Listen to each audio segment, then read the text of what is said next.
let's come up with the ideal intermittent fasting, aka time-restricted feeding schedule for you. And when I say ideal, I mean what are the variables that are negotiable? What are the ones that are non-negotiable? What is ideal for you will depend on the context of your life and what you are willing to do consistently.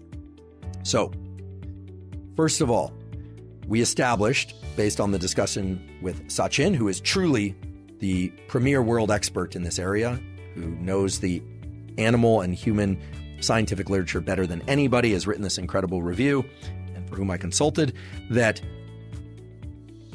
you do not want to ingest food for at least, I want to emphasize, at least 60 minutes post waking up. Second, you want to avoid ingesting any food of any kind, even 1 gram of sugar. Remember, this is the ideal.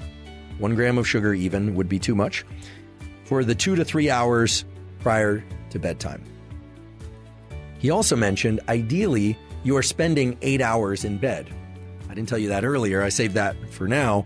But ideally, you are sleeping that entire 8 hours.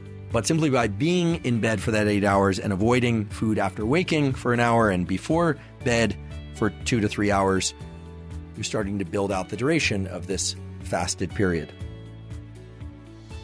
Remember that the sleep-related fasting is particularly important for the health benefits of time-restricted feeding.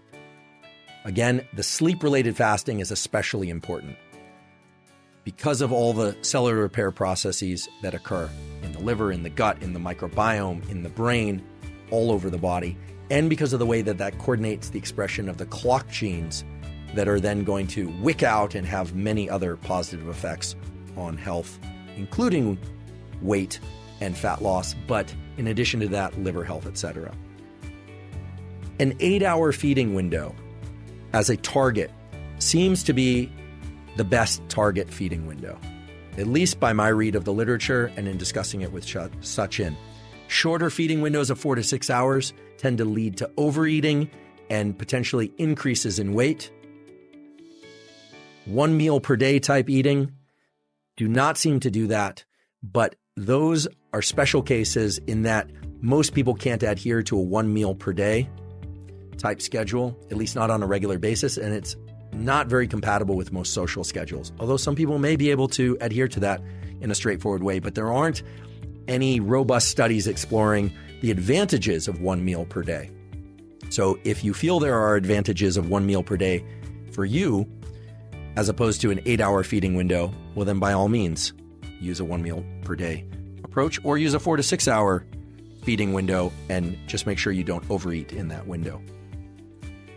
Remember that most people tend to not adhere to the 8-hour feeding window. They say 8 hours, but they tend to eat outside of the 8 hours a little bit on each side.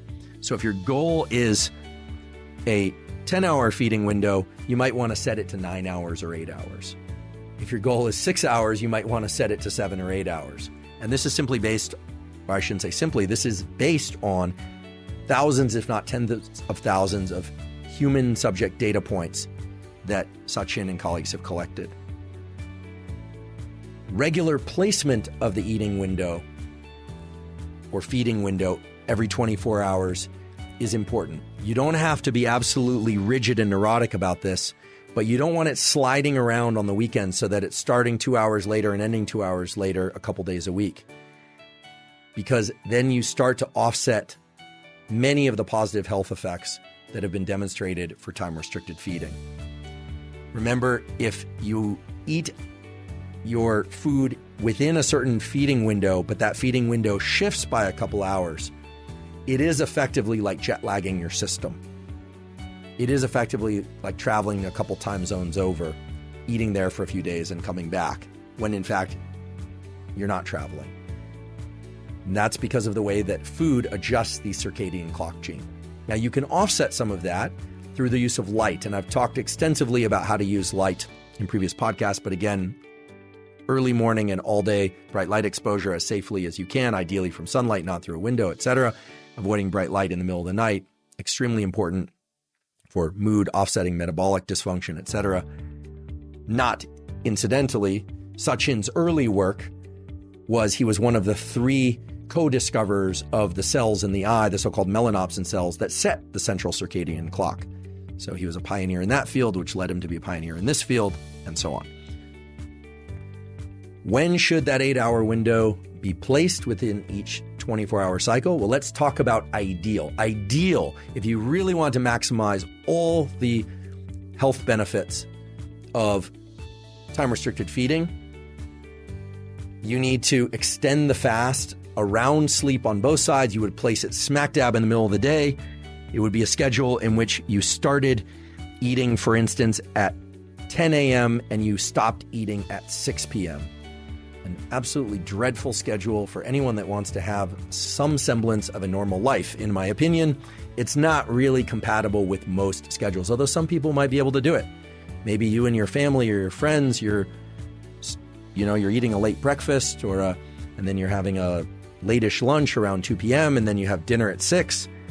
And then assuming that you go to bed around 9:30 or 10 p.m., that is going to extract the maximum amount of weight-related, body fat-related, metabolic factor-related aspects of time-restricted feeding.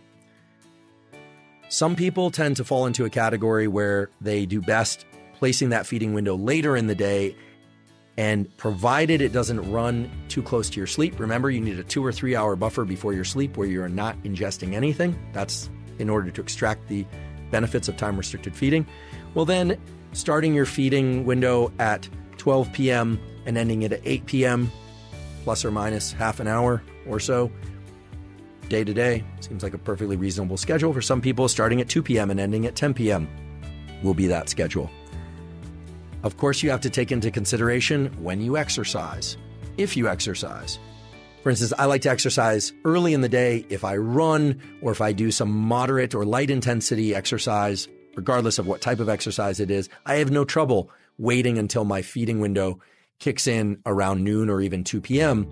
But if I do high intensity weight training, for instance, early in the day, or if I run sprints and I do that at 7 a.m. or 8 a.m., by 11 a.m., I am very, very hungry. And it's hard for me to do other things, concentrate, etc. Now, I'm not neurotic about my feeding window. As I mentioned before, I kind of let it expand and contract a bit around the 8-hour mark and feel perfectly free to do that too. We're talking here in ideals, not in necessarily practicals. But other people find that they're very hungry when they wake up early in the day. If you're one of these people, or you're somebody who really is trying to emphasize hypertrophy or maintenance of muscle, then it does seem that ingesting protein early in the day is beneficial, that it can be more readily converted into muscle tissue. And this has been demonstrated in at least one study. There's another study underway that's exploring this further. For people that are really, really interested in hypertrophy and building muscle, well, then time-restricted feeding is usually not the way they go. I mean, let's be honest. There are many people out there who are eating 4 or more meals per day, and they're doing that from 7 a.m. until 8 p.m. I realize that not everybody is overweight. There is an obesity crisis indeed. The percentage of obesity and non-alcoholic fatty liver disease is just cosmic through the roof, at least in this country and in other countries as well. This country meaning the US, but other countries as well. But there are, of course, people that are trying to gain weight or who don't want to lose weight or who are trying to maximize physical performance or hypertrophy or things of that sort. And so, of course, time-restricted feeding for them might be, as long as I'm awake, I'm eating. And I tip my hat to those people and just say, provided you understand what you're doing and the burden that places on some of the other processes in your body, if that's right for you, then by all means pursue that. If you find that you've eaten too close to a period of time in which you would prefer to be fasting, that's when a 30-minute brisk walk or even modest walk after eating can be beneficial. Ingesting some lemon juice or lime juice can help lower blood glucose somewhat. And then there are the things like metformin and berberine. There are even some supplements out there that combine things like berberine, cinnamon, which can lower blood glucose, and things like chromium and things that have a mild effect on blood glucose. But berberine and metformin are very high potency glucose disposal agents. And I mentioned earlier why you would want to approach those with the appropriate level of caution and figure out the dosages for you. And for some people, the dosages will be 0 milligrams is going to be ideal. And then, of course, we discussed how making sure that you're ingesting enough fluids, in particular water and salt, especially if you're using caffeine in order to increase your levels of alertness, regardless of where that caffeine source comes from, coffee, tea, or otherwise. That can cause the excretion of sodium and can lead to a kind of shakiness, a lightheadedness, and the feelings of hunger that may or may not be related to blood glucose. Some people genuinely need to eat. I certainly would not want to see people getting hypoglycemic to the point where it's dangerous. Certainly if you are diabetic, and in fact for all people, you should consult with your physician when exploring any major changes to diet or additions or subtractions of anything, including supplementation. But for most people, maintaining relatively low to modest blood glucose levels is going to be pretty healthy and will allow all the positive effects of intermittent fasting to occur. And when you find that reaching that start to the feeding window is challenging, that ingesting sodium can often stabilize your system mentally and physically and allow you to reach that window, often painlessly. And then as a final point, as I mentioned earlier, provided that they are consumed in low, no, or modest amounts, artificial sweeteners or plant-based non-sugar, non-caloric sweeteners don't seem to really impact blood glucose to the extent that it would, quote unquote, take you out of your fast. But that, like fat fasting, is something that's going to be highly individual and that you're going to have to experiment with for yourself.